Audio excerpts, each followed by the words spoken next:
मेरे प्रिय बच्चे, ग्रहों की दिशा बदलने लगी है। शीतल वायु अब तुम्हारी ओर बहने लगी है।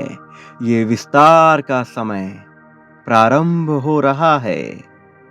अब तुम्हारे जीवन का एक नया सत्र आरंभ हो रहा है। अब तक तुम जिस भंवर में फंसे हुए थे, अब वह भंवर समाप्त होने को है। उसका रास्ता साफ होने को है। अब एक नए सुंदर अध्याय का उदय होगा। एक नया सुंदर अध्याय अब तुम्हारे जीवन में लिखा जाएगा। मानो कई दिनों के अंधकार के बाद सूर्य अपनी क्षितिज पर उभरा हो। जिस प्रकार से सूर्य के उदय होते ही वातावरण की सभी नकारात्मक शक्तियां समाप्त हो जाती हैं और सभी वृक्ष, पशु, पक्षी, मानव प्राण शक्ति ग्रहण करने लगते हैं। ठीक उसी तरह से तुम्हारे जीवन में अब एक नया सवेरा होगा। अब एक नया दिन उजागर होगा मेरे प्रिय। इसलिए इस संदेश को पूर्ण सुनना है तुम्हें। किसी भी हाल में इसे अनदेखा करने की भूल नहीं करनी है। अब मैं तुम्हें तुम्हारी उपलब्धियों से जुड़ी हुई बहुत महत्वपूर्ण बात बताने वाला हूँ।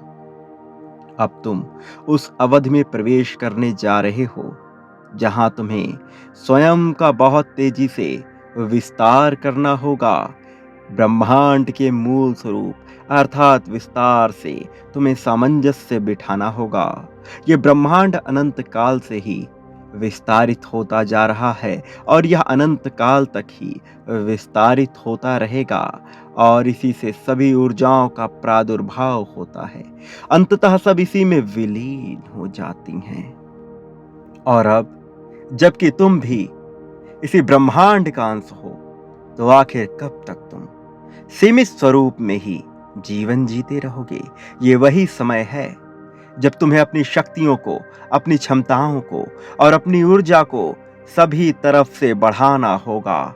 इसका अर्थ ये है कि जीवन के सभी स्तर पर तुम्हें अब अपना विस्तार करना होगा, क्योंकि अब तुम्हारे लिए अनेकों संभावनाओं के द्वार खुल रहे हैं।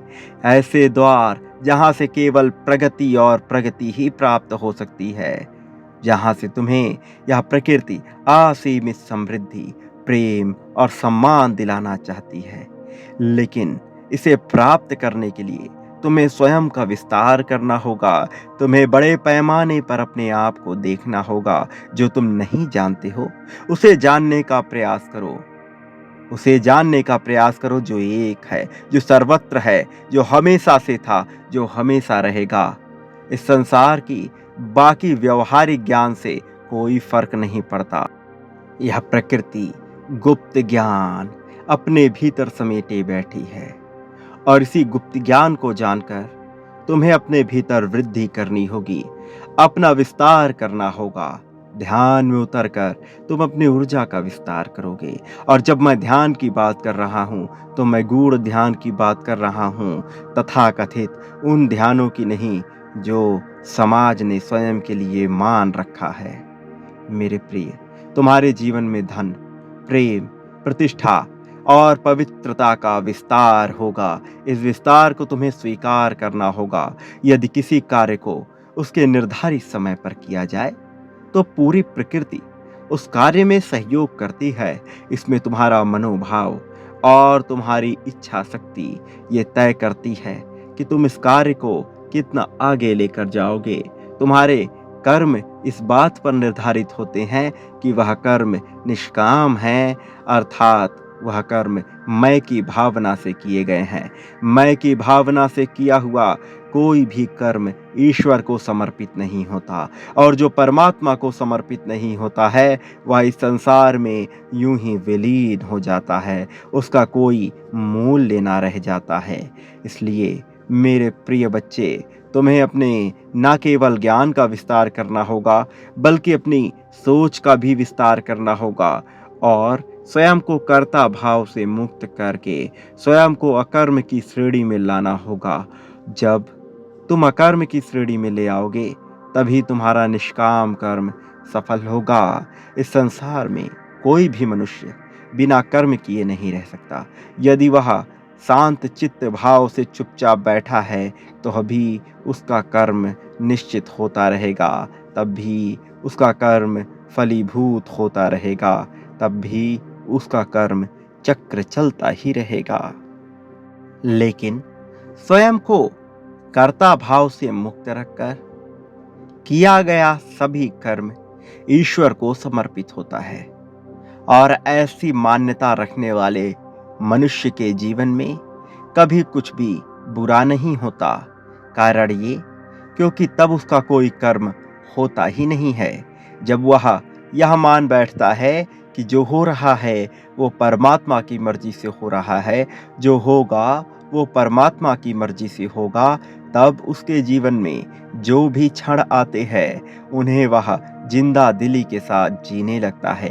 क्योंकि तब वो ये चाहत भूल जाता है कि उसे कुछ चाहिए, तब वो शिकायत भूल जाता है कि उसे कुछ नहीं मिला। कारण ये है कि जब ऐसा भाव किसी के मन मस्तिष्क में उत्पन्न होता है तो वो ये मान बैठता है कि उसे जो भी प्राप्त हो रहा है वह ईश्वर की मर्जी से ही प्राप्त हो रहा है, और यदि उसे कुछ नहीं मिल रहा है तो वह ईश्वर की ही मर्जी से नहीं मिल रहा है। और इस संसार में जो भी हो रहा है, चाहे उसके अपने ही हाथों, चाहे उसके अपने ही विचारों द्वारा, चाहे उसके अपने ही शरीर द्वारा क्यों ना किया गया हो, वो ये मान लेता है कि तत्कालीन परिस्थिति में ये परिस्थिति जन्य कर्म ईश्वर द्वारा ही कराया गया है, और ऐसी स्थिति में उसका कोई भी कर्म कभी भी लिखित दर्ज होता ही नहीं है, बल्कि यह सब आकर्म अर्थात निष्काम कर्म की श्रेणी में आ जाता है, और उस क्षण से उसके सभी कर्म नष्ट हो जाते हैं। जब मनुष्य के कर्म नष्ट हो जाते हैं तो कर्म चक्र भी नष्ट हो जाता है, और ऐसी परिस्थिति में मनुष्य सभी तरह के पाप पुण्य से मुक्त हो जाता है। फिर उसके आगे ना तो कोई मार्ग उसे नजर आता है, ना ही उसके पीछे कोई बाधा उसे नजर आती है, ना उसे कोई रोकने वाला नजर आता है, ना उसे कोई सहारा नजर आता है। फिर वो पूरे संसार में केवल अपने आप को ही देखता है, अपने ही स्वरूप को देखता है। वो उस तारे को भी महसूस करता है जो सर्वप्रथम इस संसार में निर्मित हुआ था। जल के उन अणुओं को भी महसूस करता है जो कभी उसके भीतर तो कभी आसमान के बादलों में छिपे हुए होते हैं। यदि तुम गंभीरता से विचार करो तो तुम ये जान पाओगे कि तुम्हारा यह शरीर 70 से 80% तक जल से ही निर्मित है। और यह जल कहाँ से आया? ये जल कभी भूमि में था, यही जल कभी फल सब्जियों में था, यही जल कभी समुद्र में था, तो यही जल कभी नदियों में था, ये जल नालियों में भी रहा, यही जल सूर्य द्वारा वाष्पित होकर बादल भी बना, यही जल वर्षा भी बना, यही जल तुम्हारे भीतर भी गया। ये जल सदा से ही रहा है इस संसार में, इस धरा पर, इस ग्रह पर, इस भूलोक अर्थात पृथ्वी पर ये जल आदिकाल से ही रहा है, और यही जल तुम भी बन जाते हो, यही जल कोई अन्य जीव भी बन जाता है। ये जल सदा से ही था, ये जल सदा ही रहेगा। इसके रूप परिवर्तित हो रहे हैं, केवल इसका विचार करो। अर्थात तुम्हारे शरीर में जाने वाला प्रत्येक अणु कभी न कभी किसी न किसी अन्य रूप में भी विराजमान रहा है। फिर तुम किसी अन्य स्वरूप, किसी अन्य मनोभाव में स्थित व्यक्ति को नफरत की दृष्टि, ईर्ष्या की दृष्टि या जलन की दृष्टि से कैसे देख पाओगे? यह संभव नहीं हो पाएगा। जिस मनुष्य के भीतर ज्ञान हो जाता है, जिस मनुष्य के भीतर करुणा पनप उठती है, वह समझ जाता है कि संसार में उसके सिवा दूसरा कुछ भी नहीं, एक वही इकलौता अद्वैत है, वही असली सत्य है, वही परम ज्ञान है, वही परम आनंद है और फिर वह नैसर्गिक रूप से जीना प्रारंभ कर देता है। फिर वह अपने शरीर की आवाज़ सुनना प्रारंभ कर देता है। फिर वह अपने मन के भुलावे में नहीं पड़ता। फिर वह अपनी जीभ के स्वाद के लालच में नहीं पड़ता, ना अपनी काम वासना के लालच में जाता है, ना वो किसी भी तरह की वासना के पीछे भागता है, ना ही वह किसी भी तरह की कामना के पीछे भागता है, ना ही किसी तरह की लालसा उसके भीतर उत्पन्न होती है। उसके भीतर यदि कुछ बसता है तो शुद्ध रूप से उसका परम चैतन्य आत्मा ही बचता है। मेरे प्रिय बच्चे, यदि तुम मेरी बात को गहराई से समझोगे तो ये जान पाओगे कि मैं तुम्हें क्या बताना चाह रहा हूँ। मैं तुम्हें किस चीज़ से छुटकारा दिलाना चाह रहा हूँ। मैं अभी जो तुम्हें समझा रहा हूँ, इसे जानना तुम्हारे लिए अत्यंत आवश्यक है। कोई बाधा है जो निरंतर तुम्हें रोक रही है, मैं उस बाधा से तुम्हें मुक्त करना चाहता हूँ। मैं उस बाधा से तुम्हें पूरी तरह से अलग कर देना चाहता हूँ। मैं नहीं चाहता कोई भी बाधा तुम्हारी राह में रुकावट बने, किसी में भी इतनी ताकत आ पाए कि वो तुम्हें हराने की साजिश रच पाए। मेरे प्रिय, मैं तुम्हें षड्यंत्रों में फंसा हुआ नहीं देख सकता। मैंने तुम्हें आज़ाद उत्पन्न किया था। मैं नहीं चाहता तुम किसी दूसरे मनुष्य की गुलामी करते करते अपना जीवन बिता दो। मैं नहीं चाहता कि थोड़े से धन के लिए तुम्हें किसी और की चाटुकारिता करनी पड़े। मैं ये भी नहीं चाहता कि अपना कार्य निकलवाने मात्र के लिए तुम जाओ और किसी और की तारीफों के पुल बांधो। जो तुम्हारे मन में नैसर्गिक बात आए, तुम केवल उसी तरह से अपना जीवन जियो। जो तुम्हारा शरीर कहे, केवल उसकी बात सुनो। अपने मन के आवरण पे चढ़े हुए बादलों की बात ना सुनो। उन बातों को ना सुनो जो समाज ने तुम्हें सिखाया है। उन बातों को ना सुनो जो तुम्हारी मान्यताओं ने तुम्हें सिखाया है। मेरे प्रिय बच्चे, मुझे पता है तुम अपने जीवन में बहुत सारी चीज़ों को लेकर चिंतित हो। तुम्हें कोई राह भी नज़र नहीं आ रही है जिससे कि तुम सही मार्ग पर निकल सको। लेकिन अब जबकि समय बदल रहा है और अब जब मैं स्वयं ही आ रहा हूं तुम्हारे पास, तुम्हारी समस्याओं का समाधान लेकर, तुमने अब तक जीवन में बहुत सी मुश्किलों का सामना किया है। तुम्हारा जीवन लगभग उस गुलाम की ही भांति हो गया जो सदा ही दूसरों के अधीन रहकर काम करता है, और इस वजह से तुम्हारे मन में बहुत निराशा भी उत्पन्न होती है।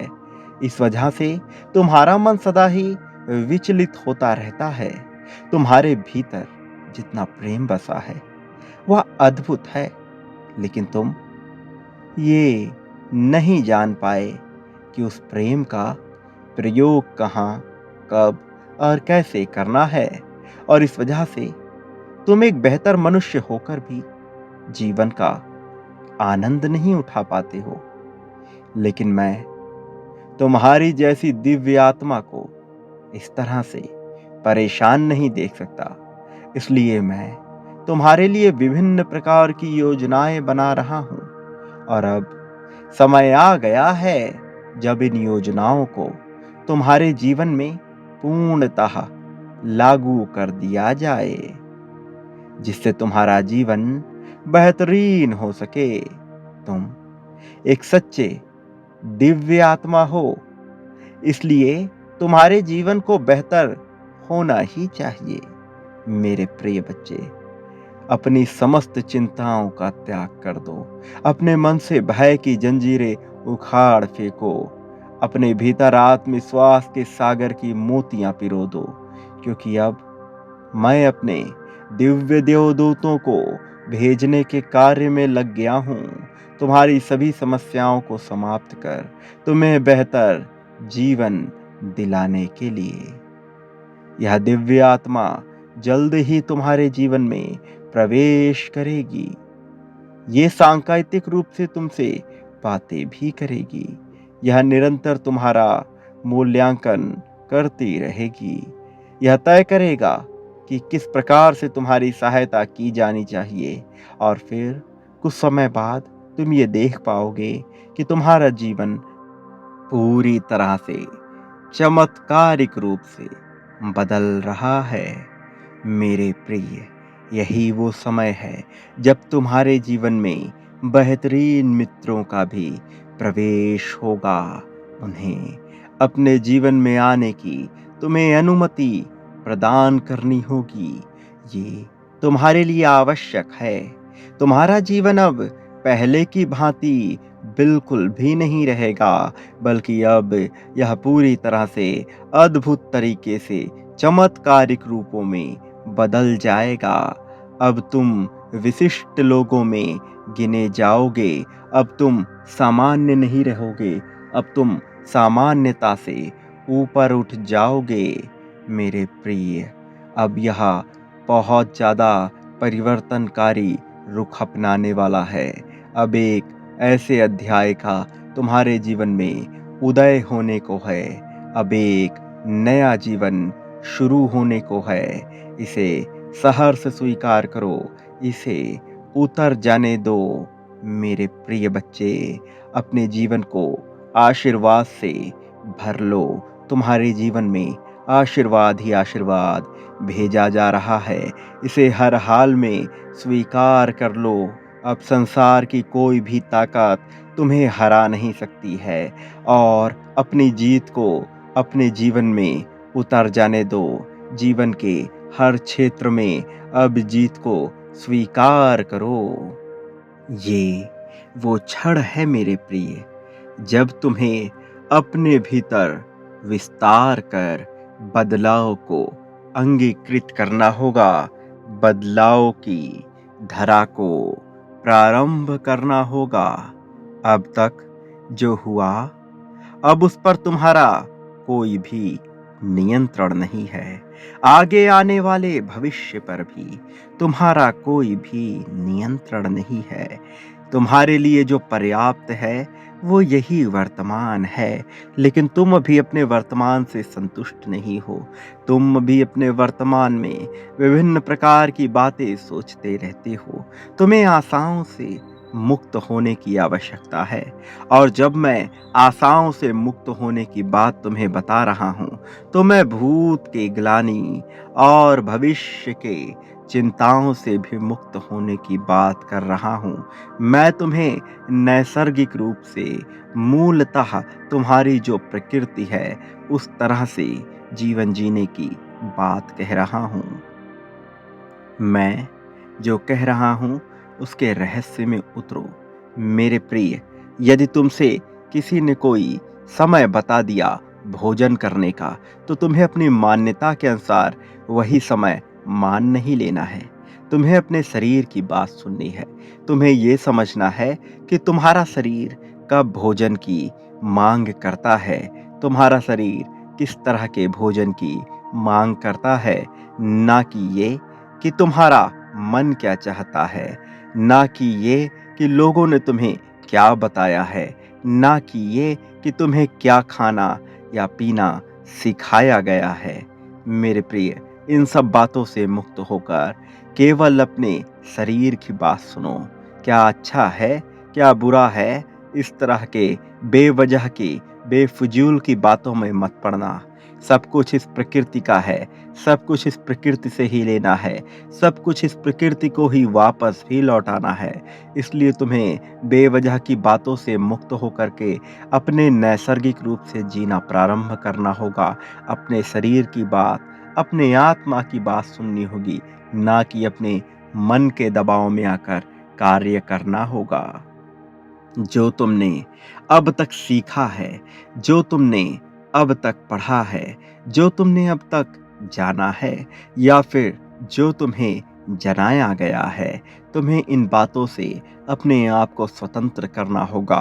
अब अपने आप को उस पात्र की भांति बना लेना होगा जिसके भीतर कुछ भी रखा हुआ ना हो, और उसी क्षण में उसमें दिव्य ज्ञान अभिभूत हो सकता है। खाली पात्र में ही नया ज्ञान परोसा जा सकता है। जो पात्र पहले से ही भरा हुआ हो, उसमें कोई भी नया ज्ञान डाला नहीं जा सकता, उड़ेला नहीं जा सकता। फिर चाहे वह ज्ञान कितने ही दिव्यता से युक्त क्यों ना हो। इसलिए मेरे प्रिय, अपने अज्ञान को अपना सारथी बनाकर ज्ञान की सारी परिभाषाओं को त्याग कर नए सिरे से अपने जीवन को जीना प्रारंभ करो। और यही वो पल होगा जब तुम नैसर्गिक रूप से अपने जीवन का ब्रह्मांडीय विस्तार कर पाओगे, और केवल तभी तुम उस दिव्य परमात्मा से मिल पाओगे जिससे मिलने की चाह तुम्हारे मन में सदा से रही है। लेकिन जब तक तुम परमात्मा को किसी मनुष्य के रूप में देखना प्रारंभ करोगे, तब तक बहुत देर हो चुकी होती है। इसलिए तुम्हें ईश्वर को मनुष्य रूप में ना मानकर हर क्षण, हर घड़ी, हर चीज में देखने की प्रक्रिया प्रारंभ करनी होगी। मेरे प्रिय, प्रत्येक जीव अपने अनुसार अपने ईश्वर का निर्माण करता है, लेकिन क्या यह सत्य होता है? क्या यह वास्तविक होता है? क्या एक बिल्ली के मन में ईश्वर की छवि मनुष्य रूप में हो सकती है? क्या उसकी आकांक्षाओं में मनुष्य का भोजन आ सकता है? क्या उसकी आकांक्षा में मनुष्य के जैसा जीवन जीने की चाह आ सकती है? या फिर एक घोड़े के मन में क्या मनुष्य के रूप में ईश्वर का स्वरूप हो सकता है? या उसकी चाहत में मनुष्य के जैसा जीवन जीने की कामना हो सकती है? ऐसा नहीं होता मेरे प्रिय। इसलिए तुम्हें भी ईश्वर को निराकार सत्य के रूप में प्रत्येक अणु में स्वीकार करना होगा। साथ ही तुम्हें यह समझना होगा कि सभी जीव की नैसर्गिक चाहत एक ही होती है।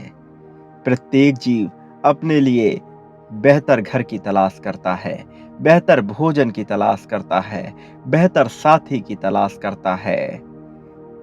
मौलिक ढांचे के रूप में यह सब कुछ, सबकी चाहत तुम्हें एक समान लग सकती है, सबकी समस्याएं तुम्हें एक समान लग सकती हैं, लेकिन इसमें फिर भी अंतर है, इसमें फिर भी परिवर्तन की गुंजाइश है। इसलिए तुम्हें अपनी चाहत और अपनी गहराई में उतरना होगा, अपनी समस्याओं के अंत तक जाना होगा। केवल तभी तुम इससे छुटकारा पा सकते हो, इससे निजात पा सकते हो। मेरे प्रिय बच्चे, जो मैं कह रहा हूँ, इन रहस्यों को समझने का प्रयत्न करो, नैसर्गिक रूप से इसे जानने का प्रयत्न करो। केवल ऊपरी और सतही बातों में मत रह जाना। शाब्दिक अर्थ निकालने पर आओगे तो अर्थ का अनर्थ हो जाएगा। इसलिए इसकी भावनाओं के अंदर उतरना, इसको भावनात्मक रूप से महसूस करना। तुम्हें लगता है ना कि तुम्हें जीत कब होगी?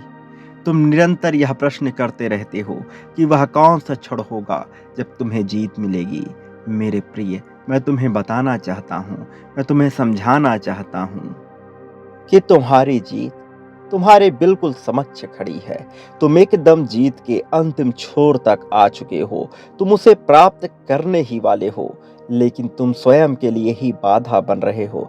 तुम्हारा मन बार बार विचलित हो रहा है। तुम एक तरह की चाहत को कभी भी अपना नहीं पा रहे हो। निरंतर तुम्हारी चाहतों में, तुम्हारे सोच में, तुम्हारे वाक्यों में और तुम्हारे हाव भाव में, चाल चलन में परिवर्तन हो रहा है। जिस दिन तुम पूर्णतः ध्यान केंद्रित करके अपने मन, वचन, कर्म और वाणी से एक जैसा व्यवहार करने लगे, उसी समय तुम्हारा जीत के साथ सामंजस्य बैठ जाएगा, और उसी समय विभिन्न देवी देवता भी तुम्हारे समक्ष आ जाएंगे।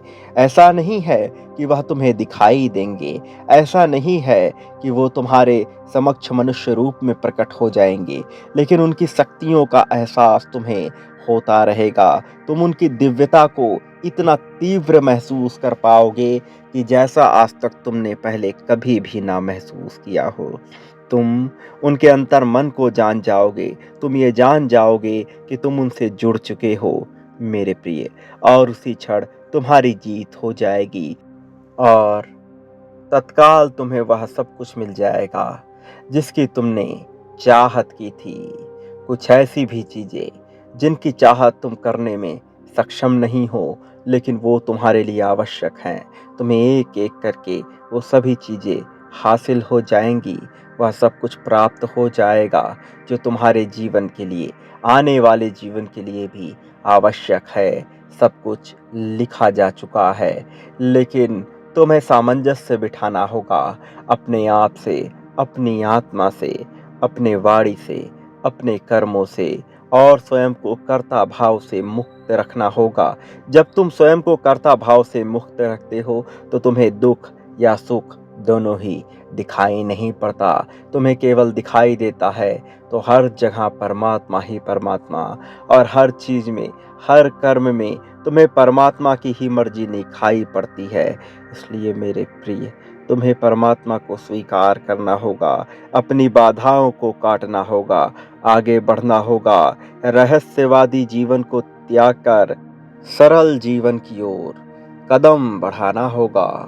नए प्रेम को, नए अध्याय को, नए विस्तार को, नई चाहत को स्वीकार करना होगा, और इसे पाने के लिए तुम्हें निरंतर अपने मन में, अपने वचनों में, अपने कर्म में, अपनी वाणी में, अपनी क्रिया में इसकी पुष्टि करती रहनी होगी। मेरे प्रिय बच्चे, तुम्हें अभी पुष्टि करनी होगी। संख्या 11-11 लिखकर इसकी पुष्टि करो कि तुम जीत को प्राप्त करना चाहते हो। तुम अनुमति देते हो सभी दिव्य आत्माओं को, सभी पुण्य आत्माओं को, सभी फरिश्तों को, जो तुम्हारी सहायता करना चाहे, हर किसी को तुम अनुमति देते हो कि वह किसी भी रूप में आकर सकारात्मक तरीके से तुम्हें सहायता प्रदान करे, तुम्हारे जीवन को प्रगतिशील बनाए, तुम्हें आगे ले जाने में तुम्हारी मदद करे। यह सहायता भावनात्मक होगी, यह सहायता सामाजिक होगी, ये सहायता आध्यात्मिक होगी, ये सहायता आर्थिक होगी, ये सहायता मानसिक भी होगी। ये सहायता तुम्हें असीम धन प्राप्त करने में, असीम सुख प्राप्त करने में, बेपनाह शांति प्राप्त करने में तुम्हें मदद करेगी। मेरे प्रिय, सभी प्रकार से, सभी आयामों से, सभी क्षेत्र से, सभी दिशाओं में सहायता की पुकार लगा दो। ये पुकार तुम्हें अभी लिखना है, साथ ही अपने मन में सोचते रहना है। तुम सहायता के पात्र बन चुके हो, तुम्हारे लिए ये आवश्यक है, ये दिव्यता से भरा हुआ होगा। ये किसी सामान्य मनुष्य के कर्म का परिणाम नहीं होगा, ये ईश्वर द्वारा कराया गया होगा। यदि यह सामान्य मनुष्य से भी आएगा तब भी यह ईश्वर का ही परिणाम है, ईश्वर का ही आदेश है। इसका प्रयोजन केवल तुम्हें आगे ले जाना, प्रगतिशील बनाना और बेहतर जीवन जीने के लिए तुम्हें प्रेरित करना है, तुम्हें सही राह पर ले जाना है। मेरे प्रिय, एक बात सदा याद रखना, चाहे कोई तुम्हारा साथ दे या ना दे, चाहे किसी भी रूप में तुम तक सहायता पहुँचे या ना पहुँचे, चाहे तुम्हारी पुकार द्वारा कोई भी दिव्य आत्मा तुम तक पहुँचे या ना पहुँचे, लेकिन वो परम आत्मा तुम्हारे साथ है। मैं सदा तुम्हारे साथ हूँ, मैं तुम्हें कभी अकेला नहीं छोड़ूंगा। परिस्थितियाँ चाहे तुम्हारे विपरीत में हो, चाहे ब्रह्मांड का प्रत्येक अणु, प्रत्येक परमाणु, प्रत्येक जीव, अजीव, निर्जीव, सजीव, सभी तुम्हारे खिलाफ क्यों ना खड़े हो जाएं, तब भी मैं तुम्हारे साथ रहूंगा, क्योंकि तुम मुझे अत्यंत प्रिय हो। तुम एक पवित्र पुण्य आत्मा हो जिसे प्रगतिशील होना ही पड़ेगा। इसलिए मेरे प्रिय, मैं तुम्हारा साथ नहीं छोड़ूंगा, मैं सदैव तुम्हारे साथ रहूंगा, विभिन्न रूपों में तुम्हारे पास ही रहूंगा। मेरा आशीर्वाद सदा तुम्हारे साथ रहेगा। इसलिए मुझसे खुद को अलग करने की, मुझसे खुद को अलग समझने की भूल कभी ना करना। मेरे आने वाले संदेशों की प्रतीक्षा में रहना। मैं आऊँगा तुम्हें सही मार्ग पर ले जाने के लिए, तुम्हारा मार्गदर्शन करने के लिए। सदा सुखी रहो, तुम्हारा कल्याण होगा।